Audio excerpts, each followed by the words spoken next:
गरीब बहू ने खोला बेशर्म सास का खुफिया राज। अंजू, ये बेशर्मी तुम कब तक बंद करोगी? और अब तुम्हारे बेटे के रिश्ते की बात चल रही है और अभी भी तुम्हारी ये बेशर्मी और अय्याशी खत्म नहीं हो रही है। अरे जब सास ही इतनी बेशर्म होगी तो बहू को क्या ही सिखाएगी। चाची, आपकी इन आदतों की वजह से हमें इतनी गरीब परिवार में गर्वित का रिश्ता करना पड़ता है। हाँ, क्योंकि कोई भी इज्जतदार परिवार हमसे रिश्ता नहीं जोड़ेगा। उसके बाद भी आपको समझ में नहीं आ रहा है। अब आप लोग अपनी जुबान चलाना बंद करेंगे? मैं अपनी फ्रेंड्स के साथ किटी पार्टी में जा रही थी। आप लोगों ने सारा मूड खराब कर दिया मेरा। और जिसे आप मेरी बेशर्मी समझते हो ना, वो मेरी जिंदगी जीने का तरीका है। मैं अपना मूड और खराब नहीं करना चाहती। मैं जा रही हूँ। दरअसल शर्मा परिवार में ये हर रोज का था। इस घर में अंजू और मीनू दो देवरानी जेठानी थी। देवरानी अंजू को घरवाले और आसपास के लोग बेशर्म कहते हैं। वहीं दूसरी तरफ मीनू जी को संस्कारों की मिसाल मानते हैं। आज भी अंजू सुबह सुबह जीन्स टॉप पहनकर तेवर दिखाती हुई घर से बाहर निकल जाती है और उसके जाने के बाद उसकी जेठानी मीनू, अरे देवर जी, सुबह सुबह इतना गुस्सा ठीक नहीं। देखिए, अंजू का स्वभाव थोड़ा मॉडर्न है, मानती हूँ, लेकिन वो दिल की बुरी नहीं है। भाभी आप ही बताइए, कब सुधरेगी? कल को हमारी बहू आएगी, क्या सीखेगी वो? इसकी हरकतों की वजह से पता है मोहल्ले की औरतें क्या क्या कहती हैं। मोहल्ले की औरतें तो भगवान को भी नहीं छोड़ती देवर जी, और जाने दीजिए, इसकी तो आदत ही ऐसी है। अंजू शुरू से ही ऐसी है। अब इसको बुढ़ापे में क्या ही अकल आएगी। हाँ नीरज, तू गर्वित की शादी की चिंता मत कर। अरे भाभी, अगर आज आप नहीं होती तो हमारे घर क्या क्या ही होता। माँ के जाने के बाद आपने ही इस घर को संभाला है, वरना ये अंजू तो सब कुछ बर्बाद कर देती। अंजू के जाने के बाद पूरा परिवार अंजू की बेशर्मी की बात करके अपने काम में लग जाते हैं। लेकिन अंजू उस रात देर से घर लौटती है और जाकर अपने कमरे में सो जाती है। सुबह उठकर जब वो अपने कमरे से बाहर निकल कर आती है, तभी उसके पति नीरज जी, अरे आ गई महारानी, कुछ होश भी है? कल रात को तुम कितने बजे घर में लौट कर आई थी? हद होती है, सुबह सुबह से कलेश करना शुरू कर देते हैं। अब इस घर में इंसान सुबह सुकून से उठ भी नहीं सकता। नेहा, जरा मेरे लिए एक कप चाय बना कर ले आओ और मेरे कमरे में ही पहुंचा देना। क्यों, तुम कहीं की महारानी हो जो तुम्हारे लिए नेहा चाय बनाएगी? अरे चाय पीनी है तो खुद बना लो और खुद पी लो, बेशरम कहीं की। जी हाँ, ठीक है। पता नहीं कौन सी दुश्मनी आप लोगों को है मुझसे। अंजू बड़बड़ाती हुई रसोई में जाती है और चाय का कप पकड़े अपने कमरे में जाकर कमरा बंद कर देती है। उसी दिन दोपहर के समय सभी लोग हॉल में गर्वित की शादी की बात कर रहे होते हैं। तभी अंजू तैयार होकर घर से बाहर जाने के लिए निकल रही होती है और वो परिवार के लोगों की बात सुन लेती है। भैया, भाभी, रोहित, नेहा, चिंकी, देखो जरा ये फोटो। मैं जिस लड़की की बात की थी गर्वित की शादी के लिए, उसकी घर वालों ने ये तस्वीर भेजी है लड़की की। लोग गरीब हैं लेकिन लड़की देखने में सुंदर और संस्कारी लग रही है। अरे आप लोग मेरे बेटे गर्वित की शादी की बात कर रहे हैं? कमाल है, मुझे किसी ने बताया भी नहीं। मेरे घर में मेरी बहू आने वाली है और मुझे खबर तक नहीं है। तुझे खबर करके फायदा ही क्या है? तुझे अपनी बेशर्मी से फुर्सत मिलेगी तब तो किसी और चीज के बारे में सोचोगी तुम। और वैसे भी मैं चाहता हूँ कि तुम हमारी होने वाली बहू से बिल्कुल दूर रहो, वरना पता चले कि बहू भी तुम्हारी तरह बेशर्म हो जाएगी। हाँ अंजू, मैं हूँ ना, चिंता मत कर। तेरी बेटी की शादी बिल्कुल धूमधाम से बढ़िया तरीके से होगी। तू जा, तुझे जहाँ जाना था, और बेफिक्र रह। देवर जी को मैं समझा दूंगी, उनका बस थोड़ा गुस्सा तेज है। हाँ, आप हो तभी तो ये सब हो रहा है। मुझे इस बारे में कोई बात ही नहीं करनी। ऐसा कहकर अंजू घर से पैर पटकती हुई बाहर चली जाती है और देर से शाम को घर लौटती है। उसी समय पूरा परिवार गर्वित के लिए लड़की देखने के लिए जा रहा होता है।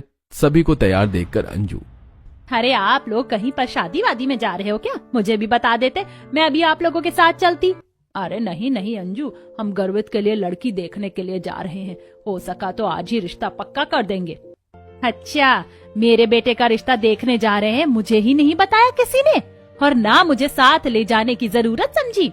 अच्छा, आपको बताकर क्या ही करेंगे? आपको होश भी है कि आपका एक बेटा भी है? अरे बचपन से लेकर आज तक मेरा ध्यान ताई जी ने रखा है, बिल्कुल एक माँ की तरह। हाँ, गर्वित को भाभी ने एक माँ का प्यार दिया है और संस्कार भी। वो तो भाभी है जो सही गलत का फैसला कर सकती है, इसीलिए वो जा रही है लड़की को देखने। तुम अपनी मौज करो। हाँ मम्मी, वैसे भी मैं नहीं चाहता कि मेरी होने वाली पत्नी आपकी तरह बने। पापा आपके साथ हैं, एडजस्ट कर सकते हैं। मैं ऐसी लड़की के साथ बिल्कुल एडजस्ट नहीं कर सकता, इसलिए आप तो मेरी शादी से दूर ही रहना। कोई बात नहीं अंजू, तुम अभी अभी बाहर से आई हो, जाओ जाकर थोड़ा आराम कर लो, तब तक हम लड़की देखकर आ जाते हैं। अंजू को ऐसा सुनाकर सभी लोग लड़की देखने के लिए चले जाते हैं और अंजू उदास सी अपने कमरे में जाकर फ्रेश होती है और हॉल में आकर बैठ जाती है। देर रात तक जब सभी लोग लड़की देखकर हंसते मुस्कुराते हुए घर में आते हैं, तभी अंजू जी सबसे पूछती हैं, अरे आप लोग लड़की देख कर आ गए, बताओ ना लड़की कैसी है, कैसे हैं उसके घर वाले, और रिश्ता पक्का हुआ या नहीं? अरे इससे तुम्हें क्या मतलब है, रिश्ता पक्का हुआ या नहीं? तुम्हें तो अपनी बेशर्मी दिखानी है ना। तुम्हारी वजह से हमें मोहल्ले वालों की कितनी बातें सुननी पड़ती हैं, और मेरी हाथ जोड़कर तुमसे विनती है कि तुम अपने बेटे की शादी से बिल्कुल दूर रहना, वरना कहीं ऐसा ना हो कि उसका रिश्ता टूट जाए। तू चिंता क्यों करती है अंजू, शादी होने के बाद बहू घर में ही तो आएगी, और जब बेटा तेरा है तो बहू भी तो तेरी ही कहलाएगी। मैं तो बस सारे फर्ज निभा रही हूँ, सास तो तू ही बनेगी ना। तू चिंता मत कर और मन दुखी मत कर। अपनी जेठानी की बात सुनकर मीनू को गुस्सा आ जाता है, लेकिन वो कुछ कह नहीं पाती। उसके बाद घर में शादी की तैयारी होती है, लेकिन मीनू को शादी की तैयारी से दूर रखा जाता है। उसे फंक्शंस के बारे में नहीं बताया जाता, और नीरज जी और गर्वित उसे शादी में किसी भी फंक्शन में शामिल न होने के लिए सख्त हिदायत देते हैं। शादी वाले दिन अंजू अपने कमरे में रो रही होती है, तभी मीनू जी उसके कमरे में आती है। अरे अंजू, तू यहाँ पर रो क्यों रही है? तुझे अपने बेटे की शादी में नहीं जाना क्या? चल जल्दी से तैयार हो जाओ, शादी में चल। लेकिन नीरज जी और गर्वित ने मुझे मना किया है उसकी शादी में आने से, मैं ऐसे शादी में कैसे आ सकती हूँ? उनकी चिंता तू मत कर, तुझे अपने बेटे की शादी में आना है ना, तू जल्दी से तैयार हो जा। हम जब तक बारात लेकर पहुँचते हैं और तू तैयार होना, तब तक जल्दी शादी में आ जाना। अपने बेटे की शादी में जाने की बात सुनकर अंजू खुश हो जाती है, क्योंकि उसे पता होता है कि जब उसकी जेठानी ने उसे शादी में ले जाने के लिए बोल दिया है तो घर में कोई भी उसे कुछ नहीं कहेगा। वो तुरंत तैयार होकर अपने बेटे की शादी में पहुंचती है, जहां उसे देखकर मोहल्ले की औरतें और रिश्तेदार बातें बनाने लगते हैं। अरे आज तो महारानी साड़ी पहन कर आई है। चलो अच्छा, कम से कम बेटे की शादी वाले दिन तो उसने अपनी बेशर्मी नहीं दिखाई। हाँ, वरना तो पूरे खानदान का नाम मिट्टी में ही मिला दिया है। इसमें खुद में लक्षण नहीं है ढंग के, पता नहीं अपनी बहू को कैसे संभालेगी। कहीं ऐसा ना हो कि सास बहू दोनों मिलकर बेशर्मी का उदाहरण बन जाए। हाँ जी बहन जी, हम तो आस पड़ोस में रहते हैं, हम तो वैसे ही इसकी हरकतों से परेशान है। हमें तो डर लगता है कहीं हमारी बहू भी इसे देख कर ना बिगड़ जाए। लेकिन हम क्या ही कह सकते हैं, जब घर वाले कुछ नहीं कर सकते तो हम तो फिर भी बाहर वाले हैं। खैर है, हमें क्या, हम तो शादी एंजॉय करने आए हैं, एंजॉय करो। सभी पड़ोसन और रिश्तेदार अंजू के बारे में ये सब बातें कर रहे होते हैं, जिन्हें सुनकर अंजू को काफी बुरा लगता है। लेकिन उनकी जेठानी मीनू मन ही मन हंस रही होती है। उसके बाद गर्वित की शादी की सारी रस्में और माँ की फर्ज अंजू की जगह नीरज जी मीनू जी को निभाने के लिए कहते हैं, जिसे देखकर तान्या, जिसकी शादी गर्वित से हो रही थी, वो हैरान रह जाती है और मन में सोचती है, मेरी सास तो पीछे खड़ी हुई है ना, तो जब भी सास को बुलाने के लिए कहा जाता है तो मेरी ताई सास आगे कैसे आ जाती है? ये कैसी अजीब सी बात है। तान्या अपने मन में ये सब बातें सोच रही होती है। तभी पंडित जी फेरे शुरू करवाने के लिए कहते हैं, और फेरे होकर तान्या अपने ससुराल आ जाती है। और गृह प्रवेश के समय, भाभी, बहू का गृह प्रवेश करवाइए, ये लीजिए आरती की थाल।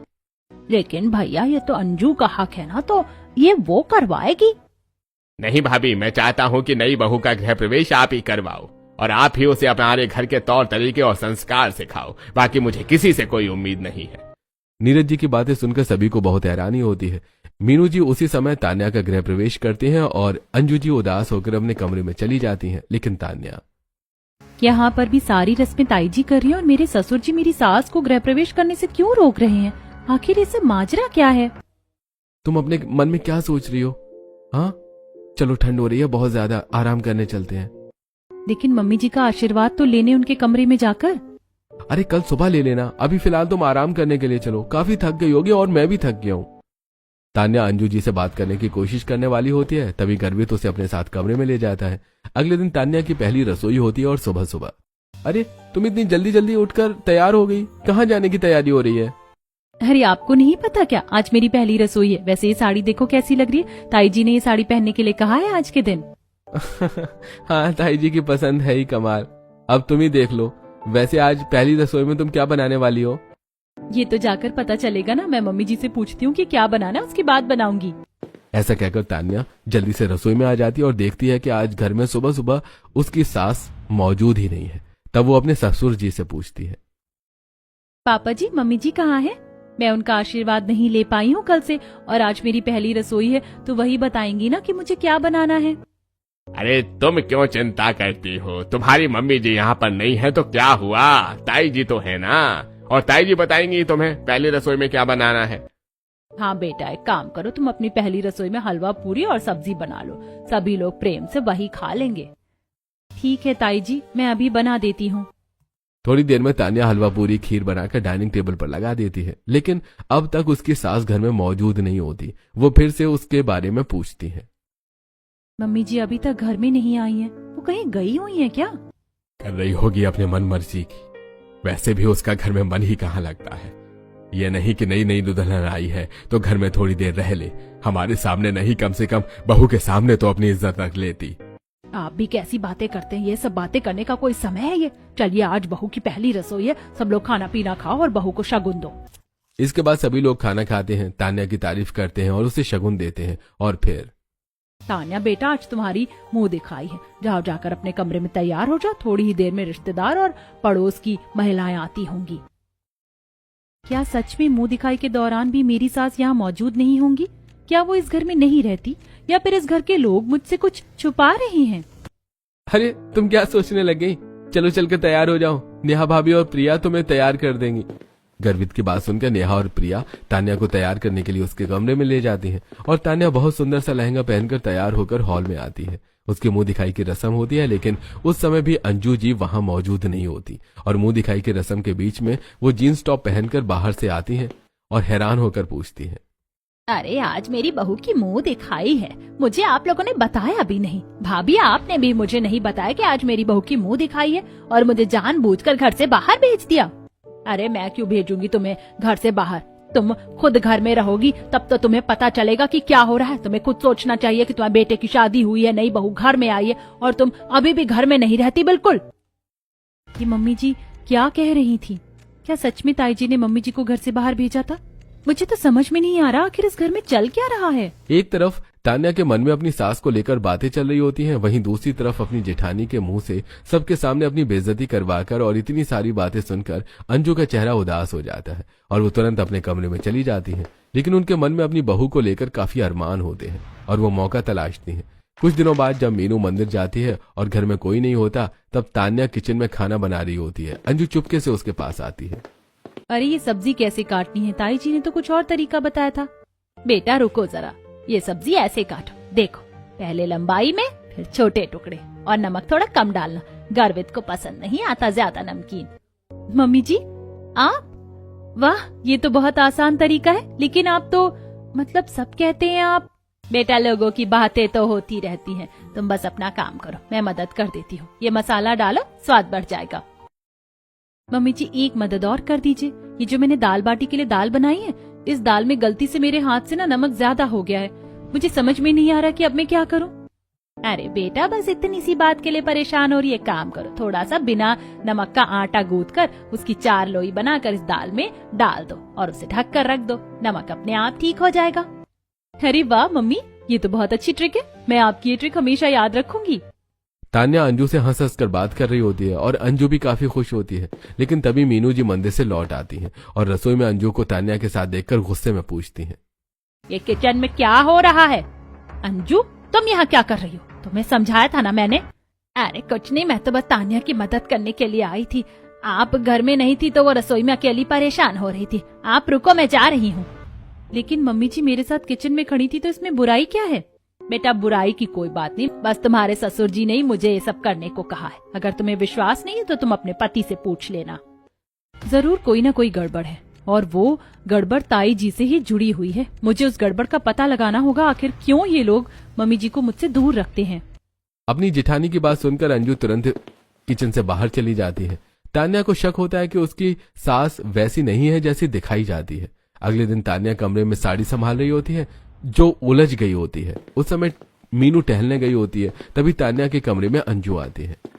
बेटा साड़ी उलझ गई, रुको मैं ठीक कर देती हूँ। देखो प्लेट्स ऐसे बनाओ फिर पिन से लगाओ, आराम से पहन, जल्दबाजी मत करो।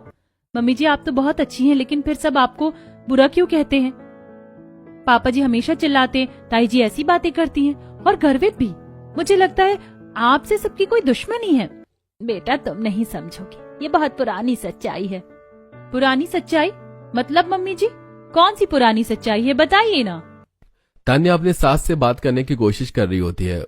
इस समय मीनू और धीरज जी टहलकर वापस आ जाते हैं। उनकी आवाज सुनकर अंजू तेज कदमों से तान्या के कमरे में नीचे आती है और अपने कमरे में चली जाती है, जिसे देखकर तान्या को हैरानी होती है। इसी तरह जब जब अंजू को मौका मिलता है वो मीनू जी की नामौजूदगी में तान्या के पास जाकर बैठ जाती है। एक दिन तान्या हॉल में स्कार्फ की बुनाई कर रही होती है और उसके फंदे उल्टे हो जाते हैं। इस समय मीनू जी सो रही होती हैं, तभी अंजू तान्या को देखकर उसके पास आती है। ये क्या बेटा, फंदे उल्टे हो गए हैं तो पूरा स्कार्फ क्यों उधेड़ रही हो? लाओ मुझे दो, मैं ऐसे ठीक कर देती हूँ। मम्मी जी आप इसे ठीक कर दोगी? हाँ बेटा, तुम्हें नहीं पता, मैं पहले बहुत अच्छे स्वेटर बनाया करती थी, वो तो मेरी आदत छूट गई, इसीलिए अब मैं नहीं बनाती। अंजू जी तान्या को फंदे सीधे करना बता रही होती है और हंस हंस कर बातें करती है। उनकी आवाज सुनकर मीनू जी नींद से उठकर आ जाती है। अंजू यहाँ तुम क्या कर रही हो? मैं तुम्हें पूरे घर में ढूंढ रही थी। अरे भाभी, वो तो मैं अपने काम से बाहर जा रही थी, तभी मैंने तान्या को देखा कि वो स्कार्फ बुनते समय परेशान हो रही थी, इसीलिए मैंने इसकी जरा सी मदद कर दी। आप यहाँ पर बैठो, वैसे भी मैं जा रही हूँ। इसके बाद अंजू चुपचाप अपने कमरे में चली जाती है। तान्या का शक बढ़ जाता है और वो अपने मन में सोचती है, मम्मी जी ताई जी से डरती हैं, लेकिन क्यों? आखिर ऐसी कौन सी बात है? अब तान्या उस राज को जानने की कोशिश करती है। एक दिन तान्या पूरे घर की सफाई कर रही होती है। घर का 3rd फ्लोर पर एक कमरा हमेशा बंद रहता है, जिसकी चाबी मीनू के पास होती है। तान्या उस कमरे को खोलने की कोशिश करती है। ये कमरा हमेशा बंद क्यों रहता है? आखिर ऐसा क्या है इस कमरे में? देखो जरा, दरवाजा भी कितना गंदा हो रहा है। 2 महीने हो गए मुझे इस घर में आए, आज तक मैंने ये कमरा खुला हुआ नहीं देखा। इसकी भी थोड़ी सफाई कर लेती हूँ। तान्या उस कमरे का ताला जबरदस्ती तोड़ने की कोशिश कर रही होती है, तभी मीनू ऊपर आ जाती है। तुम्हारी हिम्मत कैसे हुई इस कमरे के पास आने की? ये कमरा हमेशा बंद रहता है, कोई नहीं जाता यहाँ। इसकी चाबी मेरे पास है और इस कमरे में जाने की अनुमति मैं किसी को नहीं देती। आगे से तुम यहाँ दिखाई मत देना। सॉरी ताई जी, मैं तो बस सफाई करने के लिए इस कमरे के पास आई थी। सफाई की कोई जरूरत नहीं है, दूर रहो इस कमरे से। जिस समय मीनू जी तान्या को डांट रही होती हैं, उस समय अंजू जी नीचे खड़ी होकर ये सब देख रही होती है। तान्या ताई सास की डांट खाकर नीचे आती है और तभी अंजू जी भी उसकी डांट लगाती है। तान्या बेटा, तुम्हारी ताई जी सही कह रही है। तुम्हारी हिम्मत कैसे हुई उस कमरे के आसपास भी जाने की? आगे से उस कमरे के आसपास भी मत दिख जाना। अगर तुम गई तो कोई अनर्थ हो जाएगा, इसीलिए उस कमरे से दूर रहो। अपनी सास को पहली बार इतने गुस्से में देखकर तान्या का शक पक्का हो जाता है कि उस कमरे में कुछ राज छुपा है, जिससे अंजू डरती है। फिर कुछ दिन बीतते हैं और मीनू 2 दिनों के लिए अपने मायके जाती है। मैं 2 दिनों के लिए मायके जा रही हूँ, घर पर सब कुछ आप लोगों को ही संभालना है। अगर मेरी माँ की मृत्यु नहीं हुई होती तो मैं कभी भी आप लोगों को छोड़कर नहीं जाती। इसके बाद मीनू 2 दिनों के लिए अपने मायके जाती है और मीनू के जाते ही अंजू का रूप बदल जाता है। वो छोटे कपड़े नहीं पहनती और घर में साड़ी में रहती है। अच्छा खाना बनाती है, जिसे देखकर तान्या को हैरानी होती है। तान्या बेटा, आज मैं बनाती हूँ खाना। देखो ये दाल ऐसे बनाओ, स्वाद आएगा। और गर्वित को ये सब्जी पसंद है। मम्मी जी, आप तो बिल्कुल अलग लग रही हो। ताई जी जब होती हैं तो आप इतनी छोटे छोटे कपड़े पहनती हो, जिसकी वजह से सब लोग आपको डांटते रहते हैं। बेटा, तुम इन सब बातों पर ध्यान मत दो। जब तक ताई जी यहाँ पर नहीं है तब तक हमें ही ये घर संभालना है। जिस दिन मीनू जी घर से मायके जाती है, उस दिन तान्या देखती है कि मीनू के न होने पर अंजू बहुत केयरिंग है। उसी शाम तान्या अंजू के साथ हॉल में बैठकर टीवी देख रही होती है और तान्या अपनी सास से पूछती है, मम्मी जी मुझे बताइए, आप ऐसी नहीं हो जैसी दिखती हो। आप अच्छी हैं, लेकिन ताई जी के सामने क्यों वैसा बर्ताव करती हो? बेटा, अगर तुम्हें पता चल गया तो तुम भी मुझसे नफरत करने लग जाओगी। सब मुझसे नफरत करने लगेंगे, इसीलिए दूर रहो इस राज से। तान्या को डांटकर अंजू जी रोते हुए कमरे में चली जाती है और वो अपने मन में पुरानी बातें सोचने लगती है। सालों पहले, अंजू, तुम्हारी शादी को 4 साल हो गए और तुम अभी तक बच्चा पैदा नहीं कर पाई। अब मैं 1 साल और देखूंगी, अगर नहीं हुआ तो तेरे पति की दूसरी शादी कराऊंगी। बांझ बहू को घर में रखने का शौक नहीं है मुझे। माँ जी, मेरे माँ बाप नहीं है, चाचा चाची ने मुश्किल से शादी की। अगर आप निकाल दोगी तो मैं कहाँ जाऊंगी? अंजू की सास उसे बच्चा पैदा न करने की वजह से घर से निकलने की धमकी देती है। तभी उसकी जेठानी मीनू उसके पास आती है। अंजू, अगर तुम चाहो तो मैं तुम्हारी मदद कर सकती हूँ। देखो, मैं गर्भवती हूँ और मेरे पेट में जुड़वा बच्चे हैं, और ये बात घर में किसी को भी नहीं पता। मैं चुपचाप एक बच्चा तुम्हें दे सकती हूँ, लेकिन शर्त है, तुम जिंदगी भर वैसा ही करोगी जैसा मैं कहूंगी। घर वालों की नजरों में तुम बुरी बनोगी, बेशरम, अय्याश। मैं संस्कारी दिखूंगी और तुम्हें वादा करना होगा कि ये राज कभी नहीं खुलेगा। लेकिन क्यों? मैं क्यों बुरी बनूं? और सबको पता है कि आप गर्भवती हैं, तो जब आपका जुड़वा बच्चे होंगे तो सभी को पता चल जाएगा और माँ जी को तो मेरी कोख से पैदा हुआ बच्चा चाहिए। देखो उसका भी मेरे पास तरीका है। मैं सभी को कह दूंगी कि तुम भी गर्भवती हो और हम दोनों अपनी गर्भवती के समय आश्रम में जाकर रहेंगे ताकि हमारे बच्चे में अच्छे संस्कार आए। और जिस समय मेरी डिलीवरी होगी उस समय तुम भी अस्पताल में भर्ती हो जाना और एक बच्चा मैं तुरंत तुम्हें दे दूंगी। किसी को भी नहीं पता चलेगा कि बच्चा मेरा है या तुम्हारा। लेकिन भाभी उसके लिए मुझे बुरा क्यों बनना पड़ेगा? आप वैसे भी तो अपना बच्चा मुझे दे सकती है ना। लेकिन इससे मुझे क्या फायदा होगा? इसीलिए अगर तुम्हें मेरी मदद चाहिए तो वही करना होगा जो मैं चाहती हूँ। लेकिन क्यों भाभी? सोच लो, वरना मम्मी जी तो तुम्हें वैसे भी घर से निकाल ही देंगी। मजबूरी में अंजू जी को मीनू जी की बात माननी पड़ती है और वो दोनों आश्रम चली जाती है जहाँ मीनू की डिलीवरी होती है। मीनू एक बच्चा अंजू को देती है। घर लौटकर अंजू बेशर्म बनकर रहती है और देर रात बाहर रहना और कपड़े पहनना उसकी दिनचर्या बन जाते हैं और मीनू संस्कारी बन जाती है, घर संभालती है। एक तरफ अंजू पुरानी बातों को याद करके सिसक सिसक कर रो रही होती है तो वहीं दूसरी तरफ तान्या उस दिन ठान लेती है कि वो उस कमरे के राज का पता लगा कर रहेगी। और अंजू के कमरे में जाती ही तुरंत तान्या उस खुफिया कमरे के पास जाती है और ताला तोड़कर देखती है कि उसे कमरे में एक संदूक रखा हुआ है। जब तान्या उस संदूक को खोलकर देखती है तो हैरान रह जाती है। हे भगवान, अच्छा तो ये सच्चाई थी जिसकी वजह से मम्मी जी इतना डरी डरी रहती थी और ताई जी मम्मी जी को ब्लैकमेल करती थी। गर्वित ताई जी के बेटे हैं ना कि मम्मी जी के। और ताई जी ने मम्मी जी से इन कागजात पर साइन करवाया है कि वो पूरी जिंदगी घर में बेशरम बनकर रहेंगी ताकि सभी लोगों की नजरों में ताई जी एक अच्छी बहू बन पाए। अब मुझे ये बात सबको बतानी होगी, लेकिन उससे पहले मुझे मम्मी जी से बात करनी होगी। तान्या अपने मन में ऐसा सोचकर जल्दी से अपनी सास के कमरे में आती है जहां पर उसकी सास जोर जोर से फूट कर रो रही थी। तभी तान्या, अरे मम्मी, क्या कितनी जोर जोर से क्यों रो रही हैं आप? मुझे बताइए क्या हुआ है। नहीं बेटा, तुम नहीं समझोगी, तुम जाओ यहाँ से। मम्मी जी मुझे सब पता है, मैंने उस कमरे में खुफिया राज पता कर लिया। अब वक्त आ गया है इस घर में आपको आपकी जगह सही दिलवाने का। अब आपको वैसा ही करना होगा जैसा मैं कहूंगी। अपनी बहू की बात सुनकर अंजू हैरान रह जाती है और उसकी बात मान लेती है। अगले दिन अंजू एकदम बढ़िया सी साड़ी पहनकर पूरे दिन घर का काम करती है और तान्या के साथ मंदिर जाती है। जब वो मंदिर से लौट रही होती है तभी मीनू मायके से लौट कर आती है और उसे देखकर एकदम गुस्सा हो जाती है और अंजू का हाथ पकड़कर अपने कमरे में ले आती है। अंजू, मैंने तुम्हें समझाया था ना कि तुम्हें तान्या से दूर रहना है। अगर तुम उसके करीब गई तो मैं घर में सबको वो राज बता दूंगी जो पिछले 20 सालों से छुपा हुआ है। भाभी, आप राज सबको बता दो क्योंकि अब मैं ये सब बर्दाश्त नहीं कर सकती। मीनू जी उस समय गुस्से में अपना खुद का राज उगल देती हैं और तान्या ने अपनी चालाकी से अपनी सास की साड़ी में कैमरा लगाया होता है जिससे कैमरे में हो रही सारी बातचीत बाहर हॉल में टीवी पर सबको दिखाई और सुनाई देती है। तान्या जन्म प्रमाण पत्र, आश्रम के रिकॉर्ड घर में सबको दिखाती है। तभी धीरज जी मीनू जी को आवाज देते हैं। मीनू जी और अंजू जी कमरे के बाहर आती हैं। अब तो आप सभी को पता चल गया ना कि ताई जी ने मम्मी जी को फंसाया। गर्वित असल में ताई जी का बेटा है, लेकिन उन्होंने मम्मी जी को बेशर्म बनने पर मजबूर कर दिया। झूठ, ये सब झूठ है। अंजू, ये सच है? हाँ, मैंने परिवार बचाने के लिए किया। मम्मी, आपने इतना सहा? मीनू, तुमने धोखा दिया, वो भी पिछले 20 सालों तक। अब तुम इस घर में नहीं रह सकती। धीरज जी मीनू जी को घर से बाहर निकाल रहे होते हैं। तभी नीरज जी उन्हें रोकते हुए कहते हैं, लेकिन भाभी, आपने आखिर ये सब क्यों किया? क्योंकि मैं इस घर की बड़ी बहू थी और मेरी सास ने मेरी कभी भी अहमियत नहीं पहचानी। लेकिन जब अंजू आई तो सबका दिल जीत लिया। मुझे सहन नहीं हुआ, लेकिन मुझे अपनी गलती का एहसास है कि मैंने खुद के फायदे के लिए अंजू को बुरा बनाया। मुझे माफ कर दीजिए सभी।